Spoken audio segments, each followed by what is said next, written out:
So my talk today is going to be about dividing audiences like Donald Trump.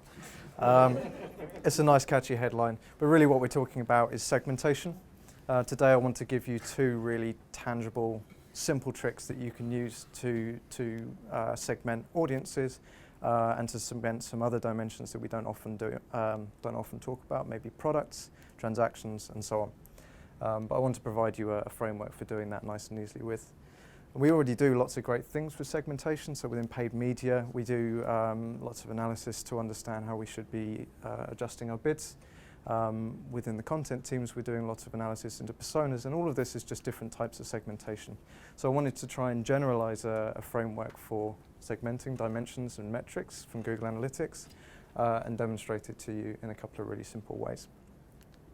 So my first little technique is for uncovering opportunities for any metric. The first thing you need to do is pick your metric, and for an e-commerce client we might typically look at taking revenue, average order value, or the average basket size, straightforward stuff. We're using Google Analytics data for this example, but it can apply to anything. But hopefully with Google Analytics it's very familiar to all of you. You should be able to follow along without a problem. So the next step you want to do is you want to build your questions. So the kinds of things that we want to know about our audiences and the people purchasing are who, where, when, what, and how. There is a why, but you need some qualitative data for that. But in Google Analytics, we have access to all these different dimensions. You've got age and gender, you've got city and country, that can help us answer these who, where, when, what, and how type questions. So I suggest you, once you've got your metric, you look at these questions here and you take your dimensions as well. And then we can get the data for these using Query Explorer or custom reports. We can very easily put them in. You can see here we've got hour, day of week, and revenue. You just drop them in and then export the report as you normally would and bring it into Excel, or you can bring it into something like Power BI where you have the data. Once we're at that stage, you can very easily create a grid, and all it is one dimension down this side and one dimension across the top. And then all the values in the middle here. So this is the hour of the day from midnight through to 11 o'clock, and then Monday to Sunday across the top, and then this is revenue. And you can see really clearly when we start to heat map that, we can use conditional formatting in Excel to visualize it, and we can create a heat map of when customers are spending money, when they're actually converting. And already you can begin to see some really clear segments jump out. I pulled out those 5, so you've got early morning, Wednesday to Friday, 8 AM, 5 PM on weekdays, Sunday mornings, early week evenings, and weekend afternoons.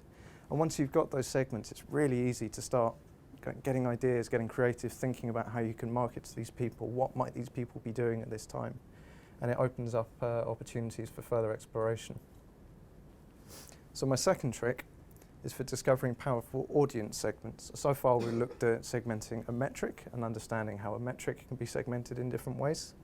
What I'd like to talk about now is how we can build audiences. So this might be individual users, but we can also apply the same technique to things like products if we're trying to understand a product catalog, for example. So in this example, you pick 2 metrics and 1 dimension, as opposed to 1 metric and 2 dimensions. You do the same thing. You can put these into a custom report in Google Analytics. We can use the Query Explorer to get the data. Exactly the same thing. And you can plot it on a scatter plot, and it looks horrible and nasty, and it's really not very easy to analyze at all. But if you find the average of each, so here we've got revenue and we've got average basket size, so the quantity of products purchased in a transaction. We've got £78.78 and the average basket size of 29. We can plot these averages on the chart, and it kind of creates quadrants for you. And then we can very easily begin to analyze these and have a think about what these quadrants are showing us, and we can come up with different ideas as to how these different audiences might be best reached.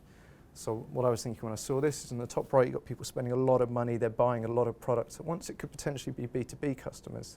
Over here, you've got people buying a lot of items, but maybe not spending a lot of money. So it might be people looking for a good deal, a big bulk discount. So that could be really good for, say the client wants to make some room in the warehouse and clear some old stock. Send these guys an email saying we've got a big discount on these, why don't you come and buy them? And here, you've got the high value product buyers, people buying really high ticket items, but not very many of them. So in summary, I want to enable you guys to be working with segments in your day-to-day work and to use this framework to build some really powerful segments that will help you out. Very, very easy to do. Pick a metric, pick a dimension, one of the two, depending on what you're looking to explore.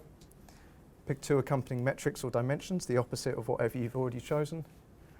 Get the data with custom reports and with the Google Analytics Query Explorer. There's links for them in the presentation. You can easily get hold of them. Visualize and analyze them appropriately. Use heat maps, use scatter plots, and then visualize and do the analysis to create these segments and come up with the ideas for how these people can best be reached. And finally, act on the data. Once you've got these segments, come up with a hypothesis, test it. If it works, implement it. Thank you very much.